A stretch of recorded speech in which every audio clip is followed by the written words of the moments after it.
नमस्कार दोस्तों, आज हम बात करने जा रहे हैं कानून के दोहरे चरित्र के बारे में। जी हाँ, कानून सबके लिए बराबर है, ये हमने किताबों में पढ़ा था, पर असल जिंदगी में क्या वाकई ऐसा है? क्यों जब कोई नेता पर या बाबा साहब पर बोले तो मिनटों में एफआईआर दर्ज होती है, और जब कोई देवी देवताओं को गाली दे तो सरकार के कान में रुई ठूस जाती है? क्यों? क्योंकि ये कानून नहीं, राजनीतिक खेल है। आज हिंदू हो, मुस्लिम हो या सिख हो, हर धर्म की आस्था बार बार परखी जा रही है। देवी देवताओं का अपमान अब फ्रीडम ऑफ स्पीच बन गया है, और जो इसका विरोध करे उसे कम्युनल कहा जाता है। पर सवाल ये है, क्या भगवान का अपमान बोलने की आजादी का हिस्सा है? क्या संविधान ने यह अधिकार दिया है कि तुम किसी की पूजा, किसी की आस्था का मजाक उड़ाओ?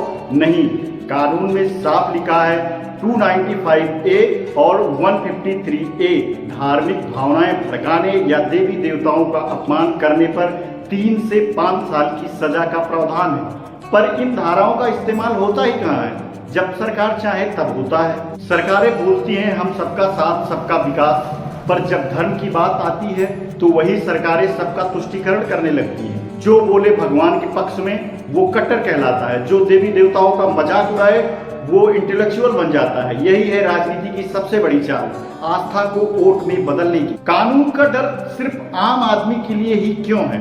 नेता बोले तो विचार, जनता बोले तो अपराध। कानून तो वही है, पर उसकी धाराएं किसी पर तेज तो किसी पर बेअसर क्यों?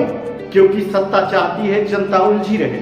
धर्म, जाति और भावनाओं की लड़ाई में जितना समाज बटेगा, वोट उतना जुड़ेगा।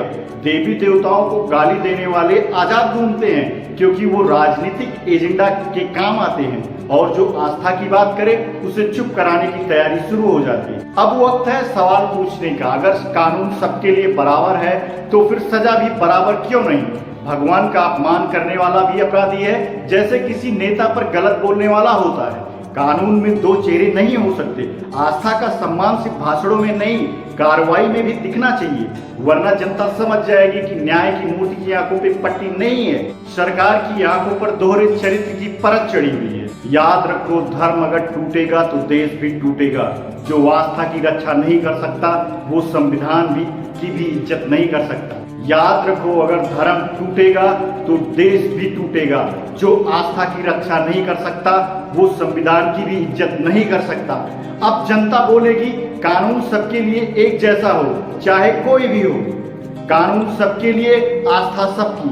आज कुछ लोगों को नया शौक चढ़ा है, देवी देवताओं को गाली दो, धर्म का मजाक उड़ाओ और नाम रख दो अभिव्यक्ति की आजादी। याद रखो, धर्म अगर सिखाता है सहन करना तो धर्म रक्षक सिखाते हैं जवाब देना।